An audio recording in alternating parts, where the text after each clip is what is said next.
வீட்டில் எல்லாருமே இருக்காங்க. கோமதி, அவங்க அம்மா எல்லாருமே அங்கே தான் இருக்காங்க. அங்கேருந்து வெளியே இருக்காரு. 2 பேருமே கதிர், செந்தில் 2 பேருமே உட்காந்து பேசிகிட்டு இருக்காங்க. என்ன இவ்வளோ கஷ்டமாக இருக்குது, எனக்கே ஒன்றுமே புரியல. அம்மா அப்பா 2 பேருமே பேசல. நாம் ஏதாவது ஒரு முடிவு எடுத்து அவங்கள பேசுறதுக்கு ஏதாவது ஒரு வழி பண்ணியிருக்கணும். நம்ம அமைதியாக விட்டுட்டோம் அப்படின்னு சொல்லிட்டு கதிர் சொல்கிறாரு. என்ன பேச சொல்கிற?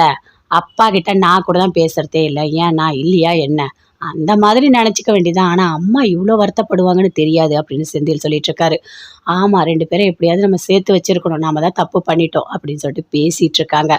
பேசிகிட்டே இருக்கும்போது அங்கே வந்து மீனா, ராஜி 2 பேருமே வராங்க. வெளியே வந்து பேசுகிறாங்க.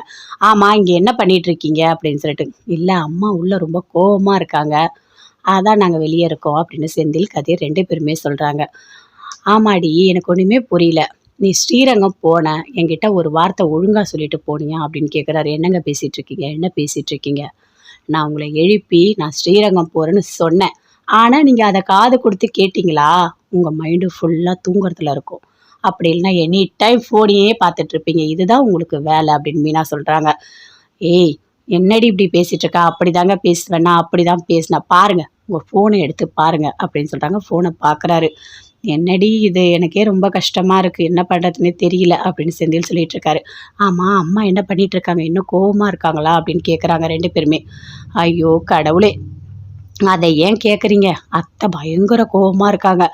நான் அவரை ரொம்ப கஷ்டமாக பேசிட்டேனா அப்படின்னு கேட்குறாங்க. கொஞ்ச நேரம் கழித்து அவர் கஷ்டப்படட்டும் பரவாயில்லன்னு சொல்கிறாங்க. அவங்கக்கிட்ட போய் நாம் என்ன பேச முடியும் அப்படின்னு மீனா சொல்கிறாங்க. ஆமாம் மீனா, நீ சொல்கிறதெல்லாம் கரெக்டு தான், இருந்தாலும் கஷ்டமாக தான் இருக்குது. சரி வாங்க எல்லாரும் உள்ளே போகலாம் அப்படின்னு சொல்லிட்டு எல்லாருமே சேர்ந்து உள்ளே போகிறாங்க. உள்ளே போனோடனே அங்கே எல்லாருமே இருக்காங்க. பாண்டியன் வராரு, அங்கேருந்து பழனி கூட்டிகிட்டு வராரு. சரவணனும் வராரு. எல்லாருமே சேர்ந்து உள்ளே வராங்க. வந்த உடனே பாண்டியனுக்கு அப்படியே கோவமாக வருது. அப்படியே பார்க்குறாரு. அக்கா, என்னக்கா பண்ணிட்டு இருக்கீங்க, என்ன பண்ணிட்டு இருக்கீங்க? எனக்கு ஒன்றுமே புரியல. அவரு கடை உண்டு, வேலை உண்டு, இவ்வளோ தான் இருப்பார். எதுக்காக நீங்கள் அவரை போட்டு இவ்வளோ கஷ்டப்படுத்திட்டு இருக்கீங்க? மரியாதை இல்லாமலாம் ஏன்க்கா பேசுகிற அப்படின்னு பழனி கேட்குறாரு. நீ பண்ணுறதெல்லாம் தப்புக்கா, ரொம்ப பெரிய தப்பு. அவர் இத்தனை வருஷம் இந்த குடும்பத்துக்காகவே வாழ்ந்தவர், இந்த குடும்பத்துக்காகவே உழைச்சி கொட்டியிருக்காரு அப்படின்னு பழனி சொல்கிறாரு. எல்லாருமே அப்படியே பார்க்குறாங்க. கோமதியும் அப்படியே பார்க்குறாங்க. என்னடா பேசி முடிச்சிட்டியா, நல்லா பேசி முடிச்சிட்டியா அப்படின்னு கேட்குறாங்க. ஆமாக்கா, நீ பண்ணுறது தப்பு தானே. அவர் போய் ரொம்ப கஷ்டமாக பேசிகிட்டு இருக்கீங்க எல்லாரும் சேர்ந்து, அவருக்கு எவ்வளோ கஷ்டமாக இருக்கும் அப்படின்னு சொல்லிட்டு பழனி சொல்கிறாரு. இங்கே பாருடா, பேசாத, நீ பேசவே கூடாது. ஆமாம், உங்கள் வீடு அங்கே தானே இருக்குது, நீங்கள் வந்திருக்கல்ல, வேணா வாயை மூடிட்டு சாப்பிட்டு போ. இங்கே நீ பேசவே கூடாது. எனக்கும் அவருக்கும் நடக்கிற பிரச்சனை, இதை நாங்களே பார்த்துக்குறோம் அப்படின்னு கோமதி சொல்கிறாங்க. எனக்கா, தம்பின்னு கூட பார்க்காம எப்படி பேசுகிற? டேய், அப்படி தான்டா பேசுவேன், நான் அவ்வளோ கோவத்தில் இருக்கேன், அப்படி தான் பேசுவேன். என்ன சாப்பிட வரியா அப்படின்னு கேட்குறாங்க. எனக்கு எதுக்கு சாப்பாடு, நான் போகிறேன், எனக்கு சாப்பாடு வேணாம், ஒன்றும் வேணாம் அப்படின்னு சொல்லிட்டு பழனி அங்கேருந்து அப்படியே போகிறாரு. கோமதி அப்படியே இருக்காங்க. அங்கேருந்து வராரு. பாண்டியன் கிட்ட எல்லாத்தையுமே திட்டுறாங்க. ஆமாடா, உங்ககிட்ட நான் ஒரு முக்கியமான விஷயம் சொல்லணும். எல்லாரும் சேர்ந்து என்னை திட்டினீங்கல்ல, உங்கள் 2 பேரோட வாழ்க்கைக்கு நான் எதுவுமே பண்ணவே இல்லையா? உனக்கு 10 லட்ச ரூபா கொடுத்துருக்கேன், அவனுக்கு 10 லட்ச ரூபா கொடுத்துருக்கேன். 2 பேருக்கும் 10 லட்ச ரூபா பணம் கொடுத்துருக்கேன். இன்னும் கொஞ்ச நாள் தான் டைம் தருவான், அதுக்குள்ளே அந்த பணம் எனக்கு 10 லட்ச ரூபா வரணும் அப்படின்னு சொல்லிட்டு பாண்டியன் கேட்குறாரு. என்னங்க பேசிகிட்டு இருக்கீங்க, என்ன பேசிகிட்டு இருக்கீங்க? பெத்த பிள்ளைங்க கிட்ட போய் கொடுத்த பணத்தை கேட்குறீங்க அப்படின்னு கோமதி கேட்குறாங்க. அப்படி தான் நான் கேட்பேன், இவனுங்க தானே சொன்னானுங்க நீங்கள் என்ன எனக்கு எதுவுமே பண்ணலை அப்படின்னு சொல்லிட்டு. அப்போ நான் எதுக்கு அவனுங்களுக்கு பணம் கொடுக்கணும், எதுக்கு பணம் கொடுக்கணும்? இங்கே பாருங்கடா, ஆளுக்கு 10 லட்ச ரூபா வாங்கியிருக்கீங்க. எனக்கு சொன்ன தேதிக்குள்ளே கரெக்டாக பணம் வரணும், வரல என்ன பண்ணுவேனே தெரியாது. நான் உங்களுக்கு எதுவுமே பண்ணலை, அப்படியே இருக்கட்டும் சரியா அப்படின்னு பாண்டியன் சொல்கிறாரு. 10 லட்ச ரூபாவா எப்படி கொடுக்கறது அப்படின்னு செந்தில் கேட்குறாரா. சம்பாதிச்சு கொடு, ஏதாவது பண்ணு, எனக்கு என்ன, என் பணம் எனக்கு வரணும் அப்படின்னு பாண்டியன் சொல்கிறாரு. என்ன இப்படி பேசுகிறீங்க அப்படின்னு கோமதி சொல்கிறாங்க. அப்படி தான் நான் பேசுவேன், நான் அப்படி தான் பேசுவேன், உங்ககிட்டலாம் நான் பேச தயாராகவே இல்லை அப்படின்னு சொல்கிறாரு. என்ன இது, நான் ஒன்று நினச்சா அது ஒன்று நடக்குது. ஐயோ, 10 லட்ச ரூபா பணத்தை இவனுக்கு எங்கே போய் கொடுப்பானுங்க? ஐயோ கடவுளே, கோமதியும் மாப்பிள்ளையும் சேர்த்து வைக்கணும்னு நான் நினச்சேன், கடைசியில் பிரச்சனை வேறு மாதிரி போயிட்டுருக்கே கடவுளே அப்படின்னு சொல்லிட்டு அப்போ தான் அப்படியே ரொம்ப வருத்தமாக பேசிகிட்டு இருக்காங்க. சரி எல்லாரும் சாப்பிட வாங்க அப்படின்னு கோமதி கூப்பிடுறாங்க. அங்கேருந்து போகிறாரு. அப்படியே பாண்டியன் கோவமாக போகிறாரு. போயிட்டு வண்டியில் வச்சுருக்க அந்த பேக்கெட்டை எடுத்துகிட்டு வராரு. எடுத்துகிட்டு வந்து வச்சு, அரசி இங்கே வா, போய் பிளேட்டு கொண்டு வா போ அப்படின்னு சொல்கிறாரு. தட்டை கொண்டு வந்து வைக்கிறாங்க. சரவணா வா, அரசி வா, உட்காரு, 2 பேரும் உட்காருங்க அப்படின்னு சொல்லிட்டு தட்டெல்லாம் வைக்கிறாரு. அந்த இதுலேருந்து சாப்பாடெலாம் எடுத்து கொடுக்குறாரு, டிஃபனெல்லாம் எடுத்து வைக்கிறாரு. என்னங்க இது புதுசாக இருக்குது அப்படின்னு சொல்லிட்டு அப்படி கோமதி கேட்குறாங்க.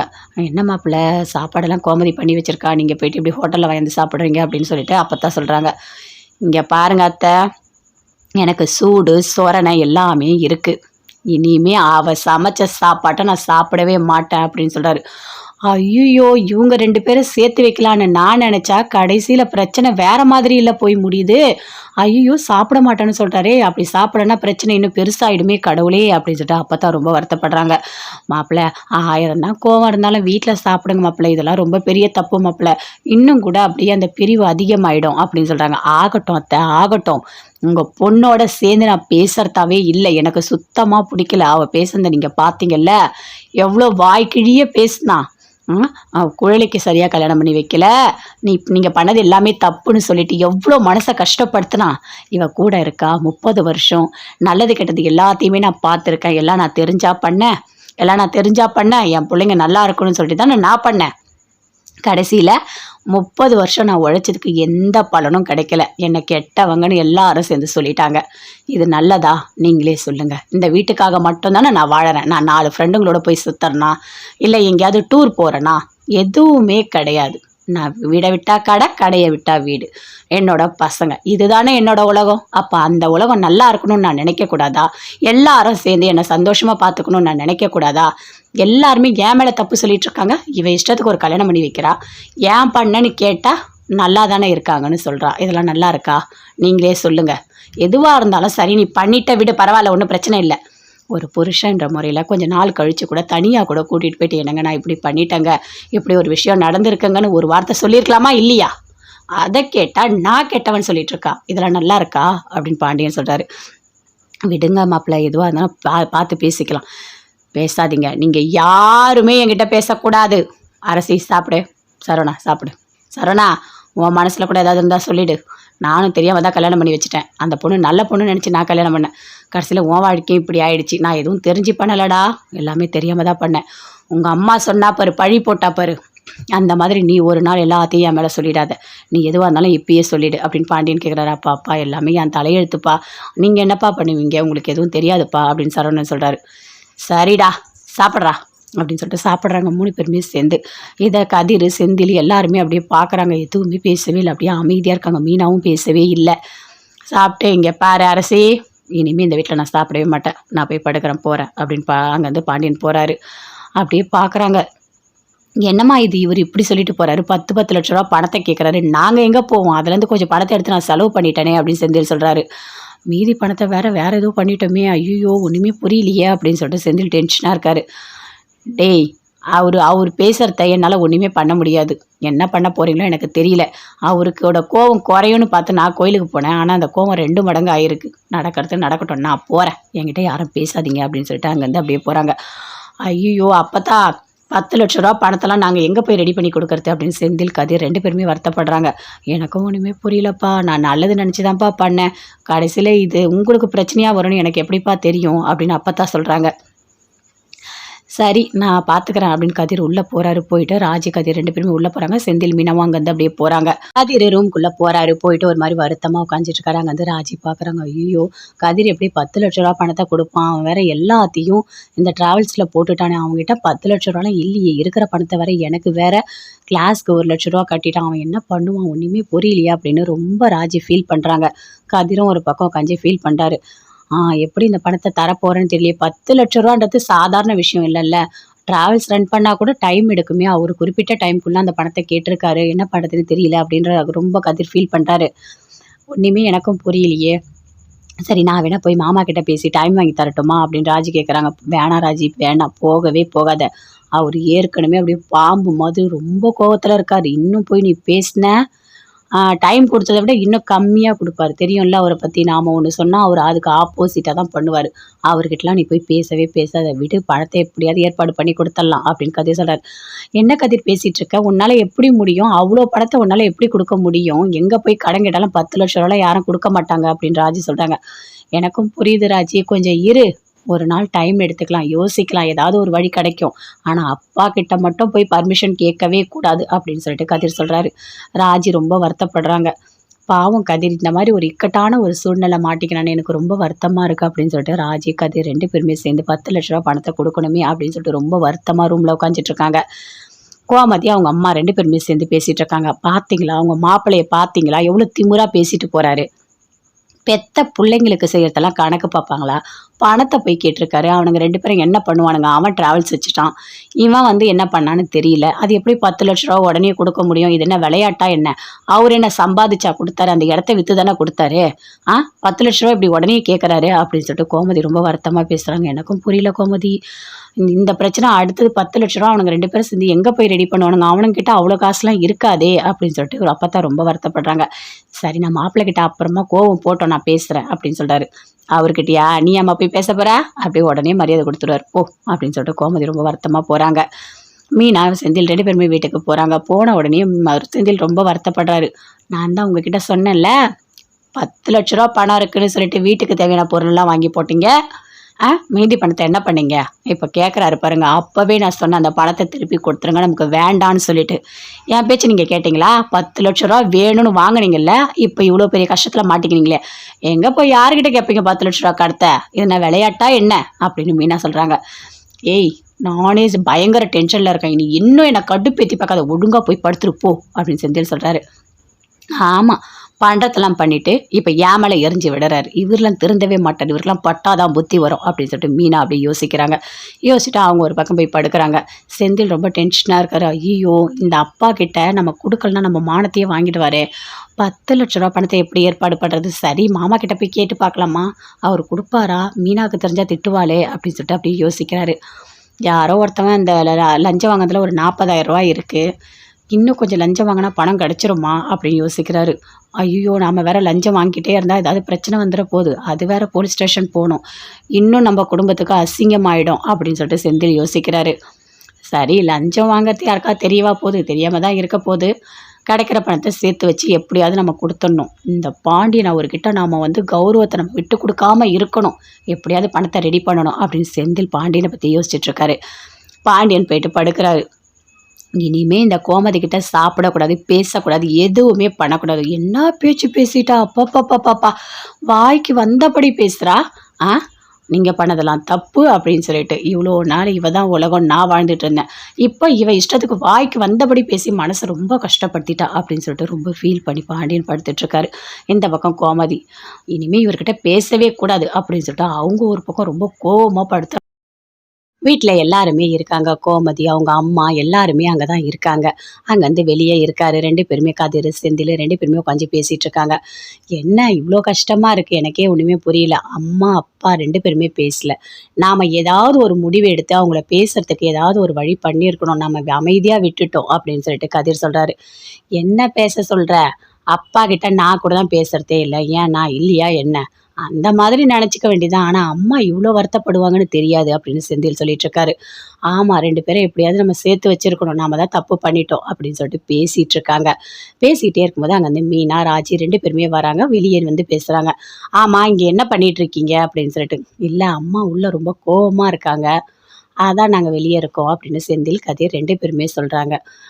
ஆமாடி எனக்கு ஒண்ணுமே புரியல. நீ ஸ்ரீரங்கம் போன, என்கிட்ட ஒரு வார்த்தை ஒழுங்கா சொல்லிட்டு போனியா? அப்படின்னு கேட்குறாரு. என்னங்க பேசிட்டு இருக்கீங்க? என்ன பேசிட்டு இருக்கீங்க? நான் உங்கள எழுப்பி நான் ஸ்ரீரங்கம் போறேன்னு சொன்னேன். ஆனா நீங்க அத காது குடுத்து கேட்டீங்களா? உங்க மைண்டு ஃபுல்லா தூங்குறதுல இருக்கும். அப்படி இல்லைன்னா எனி டைம் ஃபோனையே பார்த்துட்டு இருப்பீங்க. இதுதான் உங்களுக்கு வேலை அப்படின்னு மீனா சொல்றாங்க. ஏய் என்னடி இப்படி பேசிட்டு இருக்க? அப்படிதாங்க பேசுவேன். நான் அப்படிதான் பேசினேன். பாருங்க உங்க ஃபோனை எடுத்து பாருங்க அப்படின்னு சொல்றாங்க. ஃபோனை பார்க்குறாரு. என்னடி இது எனக்கே ரொம்ப கஷ்டமா இருக்கு. என்ன பண்றதுன்னே தெரியல அப்படின்னு செந்தில் சொல்லிட்டு இருக்காரு. ஆமா அம்மா என்ன பண்ணிட்டு இருக்காங்க? இன்னும் கோவமா இருக்காங்களா? அப்படின்னு கேட்குறாங்க 2 பேருமே. ஐயோ கடவுளே! அதை ஏன் கேட்குறீங்க? அத்தை பயங்கர கோவமா இருக்காங்க. நான் அவரை ரொம்ப கஷ்டமா பேசிட்டேனா? அப்படின்னு கேட்குறாங்க. கொஞ்ச நேரம் கழிச்சு அவர் கஷ்டப்படட்டும் பரவாயில்லன்னு சொல்றாங்க. அவங்க கிட்ட போய் நாம என்ன பேச முடியும் அப்படின்னு மீனா சொல்றாங்க. ஆமா மீனா நீ சொல்றதெல்லாம் கரெக்டு தான். இருந்தாலும் கஷ்டமா தான் இருக்கு. சரி வாங்க எல்லாரும் உள்ள போலாம் அப்படின்னு சொல்லிட்டு எல்லாருமே சேர்ந்து உள்ள போறாங்க. உள்ள போனோனே அங்க எல்லாருமே இருக்காங்க. பாண்டியன் வராரு. அங்கருந்து பழனி கூட்டிட்டு வராரு. சரவணனும் வராரு. எல்லாருமே சேர்ந்து உள்ள வராங்க. வந்த உடனே பாண்டியனுக்கு அப்படியே கோவமா வருது. அப்படியே பாக்குறாரு. அக்கா என்னக்கா பண்ணிட்டு இருக்கீங்க, என்ன பண்ணிட்டு இருக்கீங்க, எனக்கு ஒண்ணுமே புரியல. அவரு கடை உண்டு, வேலை உண்டு, இவ்வளவுதான் இருப்பாரு. எதுக்காக நீங்க அவரை போட்டு இவ்வளோ கஷ்டப்படுத்திட்டு இருக்கீங்க, மரியாதை இல்லாமலாம் ஏன்க்கா பேசுற அப்படின்னு பழனி கேட்கிறாரு. நீ பண்றதெல்லாம் தப்புக்கா, ரொம்ப பெரிய தப்பு. அவர் இத்தனை வருஷம் இந்த குடும்பத்துக்காகவே வாழ்ந்தவர், இந்த குடும்பத்துக்காகவே உழைச்சு கொட்டி இருக்காரு அப்படின்னு பழனி சொல்றாரு. எல்லாருமே அப்படியே பாக்குறாங்க. கோமதியும் அப்படியே பாக்குறாங்க. என்னடா பேசி முடிச்சிட்டியா, நல்லா பேசி முடிச்சிட்டியா அப்படின்னு கேட்குறாங்க. ஆமாக்கா, நீ பண்ணுறது தப்பு தானே. அவர் போய் ரொம்ப கஷ்டமாக பேசிகிட்டு இருக்கீங்க எல்லாரும் சேர்ந்து, அவருக்கு எவ்வளோ கஷ்டமாக இருக்கும் அப்படின்னு சொல்லிட்டு பழனி சொல்கிறாரு. இங்கே பாருடா, பேசாத, நீ பேசவே கூடாது. ஆமாம், உங்கள் வீடு அங்கே தானே இருக்கு, நீங்கள் வந்திருக்கல்ல, வேணா வாயை மூடிட்டு சாப்பிட்டு போ. இங்கே நீ பேசவே கூடாது. எனக்கும் அவருக்கும் நடக்கிற பிரச்சனை, இதை நாங்களே பார்த்துக்குறோம் அப்படின்னு கோமதி சொல்கிறாங்க. என்னக்கா தம்பின்னு கூட பார்க்காம எப்படி பேசுற? டேய், அப்படிதான்டா பேசுவேன். நான் அவ்வளோ கோவத்துல இருக்கேன். அப்படிதான் பேசுவேன். என்ன சாப்பிட வரியா அப்படின்னு கேட்குறாங்க. எனக்கு எதுக்கு சாப்பாடு? நான் போறேன். எனக்கு சாப்பாடு வேணாம், ஒன்றும் வேணாம் அப்படின்னு சொல்லிட்டு பழனி அங்கேருந்து அப்படியே போறாரு. கோமதி அப்படியே இருக்காங்க. அங்கேருந்து வராரு. பாண்டியன் கிட்ட எல்லாத்தையுமே திட்டுறாங்க. ஆமாடா, உங்ககிட்ட நான் ஒரு முக்கியமான விஷயம் சொல்லணும். எல்லாரும் சேர்ந்து என்னை திட்டினீங்கல்ல, உங்கள் 2 பேரோட வாழ்க்கைக்கு நான் எதுவுமே பண்ணவே இல்லையா? உனக்கு 10 லட்ச ரூபா கொடுத்துருக்கேன், அவனுக்கு 10 லட்ச ரூபா கொடுத்துருக்கேன். 2 பேருக்கும் 10 லட்ச ரூபா பணம் கொடுத்துருக்கேன். இன்னும் கொஞ்ச நாள் தான் டைம் தருவான். அதுக்குள்ளே அந்த பணம் எனக்கு 10 லட்ச ரூபா வரணும் அப்படின்னு சொல்லிட்டு பாண்டியன் கேட்குறாரு. என்னங்க பேசிகிட்டு இருக்கீங்க, என்ன பேசிகிட்டு இருக்கீங்க? பெத்த பிள்ளைங்க கிட்ட போய் கொடுத்த பணத்தை கேட்குறீங்க அப்படின்னு கோமதி கேட்குறாங்க. அப்படி தான் நான் கேட்பேன். இவனுங்க தானே சொன்னானுங்க, நீங்கள் எனக்கு எதுவுமே பண்ணலை அப்படின்னு சொல்லிட்டு. அப்போ நான் எதுக்கு அவனுங்களுக்கு பணம் கொடுக்கணும்? எதுக்கு பணம் கொடுக்கணும்? இங்கே பாருங்கடா, ஆளுக்கு 10 லட்ச ரூபா வாங்கியிருக்கீங்க. எனக்கு சொன்ன தேதிக்குள்ளே கரெக்டாக பணம் வரணும். வரல என்ன பண்ணுவேனே தெரியாது. நான் உங்களுக்கு எதுவுமே பண்ணலை, அப்படியே இருக்கட்டும் சரியா அப்படின்னு பாண்டியன் சொல்கிறாரு. 10 லட்ச ரூபாவா எப்படி கொடுக்கறது அப்படின்னு செந்தில் கேட்குறாராம். சம்பாதிச்சு கொடு, ஏதாவது பண்ணு, எனக்கு என்ன, என் பணம் எனக்கு வரணும் அப்படின்னு பாண்டியன் சொல்கிறாரு. என்ன இப்படி பேசுகிறீங்க அப்படின்னு கோமதி சொல்கிறாங்க. அப்படி தான் நான் பேசுவேன், நான் அப்படி தான் பேசுவேன். உங்ககிட்டலாம் நான் பேச தயாராகவே இல்லை அப்படின்னு சொல்கிறாரு. என்ன இது, நான் ஒன்று நினச்சா அது ஒன்று நடக்குது. ஐயோ, 10 லட்ச ரூபா பணத்தை இவனுக்கு எங்கே போய் கொடுப்பானுங்க? ஐயோ கடவுளே, கோமதியும் மாப்பிள்ளையும் சேர்த்து வைக்கணும்னு நான் நினச்சேன். கடைசியில் பிரச்சனை வேறு மாதிரி போயிட்டுருக்கே கடவுளே அப்படின்னு சொல்லிட்டு அப்போ தான் அப்படியே ரொம்ப வருத்தமாக பேசிகிட்டு இருக்காங்க. சரி, எல்லாரும் சாப்பிட வாங்க அப்படின்னு கோமதி கூப்பிடுறாங்க. அங்கேருந்து போகிறாரு. அப்படியே பாண்டியன் கோவமாக போகிறாரு. போயிட்டு வண்டியில் வச்சுருக்க அந்த பேக்கெட்டை எடுத்துகிட்டு வராரு. எடுத்துகிட்டு வந்து வச்சு, அரசி இங்கே வா, போய் பிளேட்டு கொண்டு வா போ அப்படின்னு சொல்கிறாரு. தட்டை கொண்டு வந்து வைக்கிறாங்க. சரவணா வா, அரசி வா, உட்காரு, 2 பேரும் உட்காருங்க அப்படின்னு சொல்லிட்டு தட்டெல்லாம் வைக்கிறாரு. அந்த இதுலேருந்து சாப்பாடெலாம் எடுத்து கொடுக்குறாரு. டிஃபன் எல்லாம் எடுத்து வைக்கிறாரு. என்னங்க இது புதுசாக இருக்குது அப்படின்னு சொல்லிட்டு அப்படி கோமதி கேட்குறாங்க. என்ன மாப்பிள்ள, சாப்பாடெல்லாம் கோமதி பண்ணி வச்சுருக்கா, நீங்கள் போயிட்டு இப்படி ஹோட்டலில் வாங்கி சாப்பிட்றீங்க அப்படின்னு சொல்லிட்டு அப்போ தான் சொல்கிறாங்க. இங்கே பாருங்க அத்தை, எனக்கு சூடு சொரணை எல்லாமே இருக்குது. இனிமே அவ சமைச்ச சாப்பாட்டை நான் சாப்பிடவே மாட்டேன் அப்படின்னு சொல்கிறாரு. ஐயோ, இவங்க 2 பேரும் சேர்த்து வைக்கலான்னு நான் நினச்சா கடைசியில் பிரச்சனை வேறு மாதிரி இல்லை போய் முடியுது. ஐயோ, சாப்பிட மாட்டேன்னு சொல்கிறாரே, அப்படி சாப்பிடனா பிரச்சனை இன்னும் பெருசாகிடுமே கடவுளே அப்படின்னு சொல்லிட்டு அப்போ தான் ரொம்ப வருத்தப்படுறாங்க. மாப்பிள்ளை, 1000 தான் கோவம் இருந்தாலும் வீட்டில் சாப்பிடுங்க மாப்பிள்ளை, இதெல்லாம் ரொம்ப பெரிய தப்பு மாப்பிள்ளை, இன்னும் கூட அப்படியே அந்த பிரிவு அதிகமாகிடும் அப்படின்னு சொல்கிறாங்க. ஆகட்டும் அத்தை, ஆகட்டும். உங்கள் பொண்ணோட சேர்ந்து நான் பேசுகிறதாவே இல்லை, எனக்கு சுத்தமாக பிடிக்கல. அவள் பேசுனதை நீங்கள் பார்த்தீங்கல்ல, எவ்வளோ வாய்க்கிழிய பேசுனா. குழலிக்கு சரியாக கல்யாணம் பண்ணி வைக்கல, நீங்கள் பண்ணது எல்லாமே தப்புன்னு சொல்லிட்டு எவ்வளோ மனசை கஷ்டப்படுத்தினா. இவ கூட இருக்கா 30 வருஷம், நல்லது கெட்டது எல்லாத்தையுமே நான் பார்த்துருக்கேன். எல்லாம் நான் தெரிஞ்சா பண்ணேன், என் பிள்ளைங்க நல்லா இருக்கணும்னு சொல்லிட்டு தான் நான் பண்ணேன். கடைசியில் 30 வருஷம் நான் உழைச்சதுக்கு எந்த பலனும் கிடைக்கல. என்னை கெட்டவங்கன்னு எல்லாரும் சேர்ந்து சொல்லிட்டாங்க. இது நல்லதா நீங்களே சொல்லுங்கள். இந்த வீட்டுக்காக மட்டும்தானே நான் வாழறேன். நான் 4 ஃப்ரெண்டுங்களோட போய் சுற்றுறேனா, இல்லை எங்கேயாவது டூர் போகிறேனா? எதுவுமே கிடையாது. நான் வீடை விட்டா கடை, கடையை விட்டா வீடு, என்னோட பசங்க, இதுதானே என்னோட உலகம். அப்போ அந்த உலகம் நல்லா இருக்கணும்னு நான் நினைக்கக்கூடாதா? எல்லாரும் சேர்ந்து என்னை சந்தோஷமாக பார்த்துக்கணும்னு நான் நினைக்கக்கூடாதா? எல்லாருமே என் மேலே தப்பு சொல்லிட்டு இருக்காங்க. இவன் இஷ்டத்துக்கு ஒரு கல்யாணம் பண்ணி வைக்கிறா, ஏன் பண்ணன்னு கேட்டால் நல்லா தானே இருக்காங்கன்னு சொல்கிறா. இதெல்லாம் நல்லா இருக்கா? நீங்களே சொல்லுங்கள். எதுவாக இருந்தாலும் சரி, நீ பண்ணிட்ட விடு, பரவாயில்ல, ஒன்றும் பிரச்சனை இல்லை.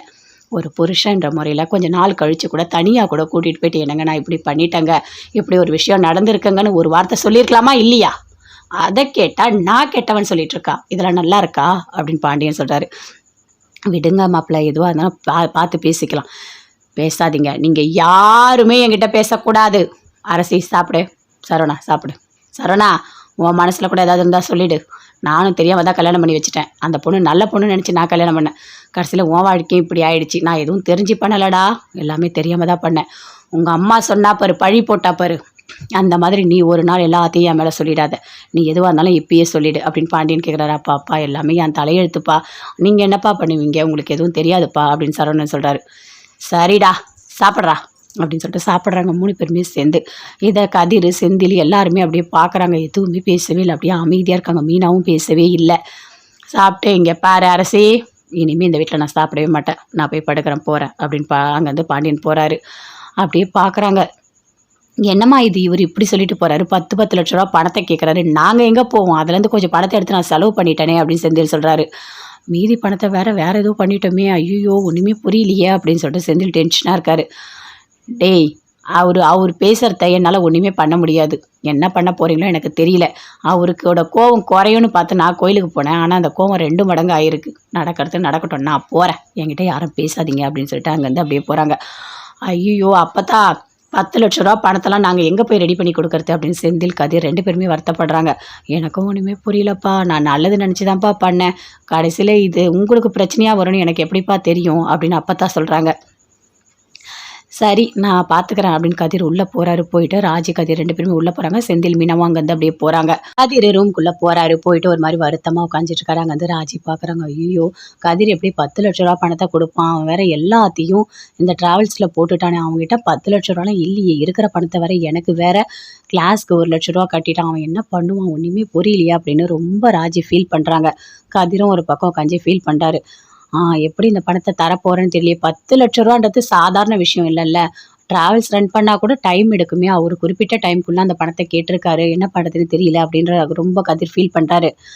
ஒன்றுமே எனக்கும் புரியலையே, சரி நான் வேணா போய் மாமா கிட்ட பேசி டைம் வாங்கி தரட்டுமா அப்படின்னு ராஜி கேட்குறாங்க. வேணாம் ராஜி வேணாம், போகவே போகாத, அவர் ஏற்கனவே அப்படியே பாம்பு மாதிரி ரொம்ப கோவத்தில் இருக்கார், இன்னும் போய் நீ பேசின டைம் கொடுத்ததை விட இன்னும் கம்மியாக கொடுப்பாரு, தெரியும்ல அவரை பற்றி, நாம் ஒன்று சொன்னால் அவர் அதுக்கு ஆப்போசிட்டாக தான் பண்ணுவார், அவர்கிட்டலாம் நீ போய் பேசவே பேசாத, விடு, பணத்தை எப்படியாவது ஏற்பாடு பண்ணி கொடுத்துடலாம் அப்படின்னு கதிர் சொல்கிறார்.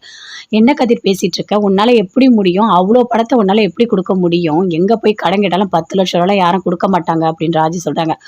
எனக்கும் புரியுது ராஜி, கொஞ்சம் இரு, ஒரு நாள் டைம் எடுத்துக்கலாம், யோசிக்கலாம், ஏதாவது ஒரு வழி கிடைக்கும், ஆனால் அப்பா கிட்ட மட்டும் போய் பர்மிஷன் கேட்கவே கூடாது அப்படின்னு சொல்லிட்டு கதிர் சொல்கிறாரு. ராஜி ரொம்ப வருத்தப்படுறாங்க. பாவம் கதிர் இந்த மாதிரி ஒரு இக்கட்டான ஒரு சூழ்நிலை மாட்டிக்கிறான்னு எனக்கு ரொம்ப வருத்தமாக இருக்குது அப்படின்னு சொல்லிட்டு ராஜி கதிர் 2 பேருமே சேர்ந்து 10 லட்ச ரூபா பணத்தை கொடுக்கணுமே அப்படின்னு சொல்லிட்டு ரொம்ப வருத்தமாக ரூமில் உட்காந்துட்டு இருக்காங்க. கோமதி அவங்க அம்மா 2 பேருமே சேர்ந்து பேசிகிட்டு இருக்காங்க. பார்த்தீங்களா அவங்க மாப்பிள்ளையை, பார்த்தீங்களா எவ்வளோ திமிராக பேசிட்டு போகிறாரு, பெத்த பிள்ளைங்களுக்கு செய்யறதெல்லாம் கணக்கு பார்ப்பாங்களா, பணத்தை போய் கேட்டிருக்காரு, அவனுங்க 2 பேரும் என்ன பண்ணுவானுங்க, அவன் ட்ராவல்ஸ் வச்சுட்டான், இவன் என்ன பண்ணான்னு தெரியல, அது எப்படி 10 லட்ச ரூபா உடனே கொடுக்க முடியும், இது என்ன விளையாட்டா என்ன, அவர் என்ன சம்பாதிச்சா கொடுத்தாரு, அந்த இடத்த விற்று தானே கொடுத்தாரு, 10 லட்ச ரூபா இப்படி உடனே கேட்குறாரு அப்படின்னு சொல்லிட்டு கோமதி ரொம்ப வருத்தமாக பேசுகிறாங்க. எனக்கும் புரியல கோமதி, இந்த பிரச்சனை அடுத்தது 10 லட்ச ரூபா அவனுங்க 2 பேரும் சேர்ந்து எங்கே போய் ரெடி பண்ணுவானுங்க, அவனுங்கிட்ட அவ்வளோ காசுலாம் இருக்காதே அப்படின்னு சொல்லிட்டு ஒரு அப்பா தான் ரொம்ப வருத்தப்படுறாங்க. சரி நான் மாப்பிள்ளை கிட்ட அப்புறமா கோவம் போட்டோம் நான் பேசுகிறேன் அப்படின்னு சொல்கிறாரு. அவர்கிட்டயா நீ அம்மா போய் பேச போகிற, அப்படியே உடனே மரியாதை கொடுத்துருவார் போ அப்படின்னு சொல்லிட்டு கோமதி ரொம்ப வருத்தமாக போகிறாங்க. மீனா செந்தில் 2 பேருமே வீட்டுக்கு போகிறாங்க. போன உடனே செந்தில் ரொம்ப வருத்தப்படுறாரு. நான் தான் உங்ககிட்ட சொன்னேன்ல 10 லட்ச ரூபா பணம் இருக்குன்னு சொல்லிட்டு வீட்டுக்கு தேவையான பொருள்லாம் வாங்கி போட்டீங்க, மீதி பணத்தை என்ன பண்ணீங்க, இப்போ கேட்குறாரு பாருங்க, அப்போவே நான் சொன்னேன் அந்த பணத்தை திருப்பி கொடுத்துருங்க நமக்கு வேண்டான்னு சொல்லிட்டு, என் பேச்சு நீங்கள் கேட்டிங்களா, 10 லட்ச ரூபா வேணும்னு வாங்கினீங்கல்ல, இப்போ இவ்வளோ பெரிய கஷ்டத்தில் மாட்டிக்கினீங்களே, எங்கே போய் யாருக்கிட்ட கேட்பீங்க 10 லட்ச ரூபா கடத்த, இது நான் விளையாட்டா என்ன அப்படின்னு மீனா சொல்கிறாங்க. ஏய் நானே பயங்கர டென்ஷனில் இருக்கேன், நீ இன்னும் என்னை கடுப்பேற்றி பார்க்காத, ஒழுங்காக போய் படுத்துருப்போ அப்படின்னு செந்தில் சொல்கிறாரு. ஆமாம் பண்ணுறதெல்லாம் பண்ணிவிட்டு இப்போ ஏன் மேலே எரிஞ்சு விடுறாரு, இவரெலாம் திருந்தவே மாட்டார், இவருக்கெல்லாம் பட்டாதான் புத்தி வரும் அப்படின்னு சொல்லிட்டு மீனா அப்படி யோசிக்கிறாங்க. யோசிச்சுட்டு அவங்க ஒரு பக்கம் போய் படுக்கிறாங்க. செந்தில் ரொம்ப டென்ஷனாக இருக்காரு. ஐயோ இந்த அப்பா கிட்ட நம்ம கொடுக்கலன்னா நம்ம மானத்தையே வாங்கிடுவாரே, 10 லட்ச ரூபா பணத்தை எப்படி ஏற்பாடு பண்ணுறது, சரி மாமா கிட்ட போய் கேட்டு பார்க்கலாமா, அவர் கொடுப்பாரா, மீனாவுக்கு தெரிஞ்சால் திட்டுவாளே அப்படின்னு சொல்லிட்டு அப்படியே யோசிக்கிறாரு. யாரோ ஒருத்தவன் அந்த லஞ்சம் வாங்கினதில் ஒரு 40,000 ரூபா இருக்குது, இன்னும் கொஞ்சம் லஞ்சம் வாங்கினா பணம் கிடச்சிருமா அப்படின்னு யோசிக்கிறாரு. ஐயோ நாம் வேறு லஞ்சம் வாங்கிக்கிட்டே இருந்தால் ஏதாவது பிரச்சனை வந்துட போகுது, அது வேறு போலீஸ் ஸ்டேஷன் போகணும், இன்னும் நம்ம குடும்பத்துக்கு அசிங்கமாயிடும் அப்படின்னு சொல்லிட்டு செந்தில் யோசிக்கிறாரு. சரி லஞ்சம் வாங்கிறது யாருக்கா தெரியவா போகுது, தெரியாமல் தான் இருக்க போகுது, கிடைக்கிற பணத்தை சேர்த்து வச்சு எப்படியாவது நம்ம கொடுத்துடணும். இந்த பாண்டியன் அவர்கிட்ட நாம் வந்து கௌரவத்தை நம்ம விட்டு கொடுக்காம இருக்கணும். எப்படியாவது பணத்தை ரெடி பண்ணணும் அப்படின்னு செந்தில் பாண்டியனை பற்றி யோசிச்சுட்டு இருக்காரு. பாண்டியன் போயிட்டு படுக்கிறாரு. இனிமே இந்த கோமதி கிட்ட சாப்பிடக்கூடாது, பேசக்கூடாது, எதுவுமே பண்ணக்கூடாது. என்ன பேச்சு பேசிட்டா! அப்பப்பப்பப்பா! வாய்க்கு வந்தபடி பேசுகிறா. ஆ நீங்கள் பண்ணதெல்லாம் தப்பு அப்படின்னு சொல்லிட்டு இவ்வளோ நாள் இவ தான் உலகம் நான் வாழ்ந்துட்டு இருந்தேன். இப்போ இவ இஷ்டத்துக்கு வாய்க்கு வந்தபடி பேசி மனசை ரொம்ப கஷ்டப்படுத்திட்டா அப்படின்னு சொல்லிட்டு ரொம்ப ஃபீல் பண்ணி பாண்டியன் படுத்துட்ருக்காரு. இந்த பக்கம் கோமதி இனிமேல் இவர்கிட்ட பேசவே கூடாது அப்படின்னு சொல்லிட்டு அவங்க ஒரு பக்கம் ரொம்ப கோவமாக படுத்து அப்படி யோசிச்சுட்ருக்காங்க.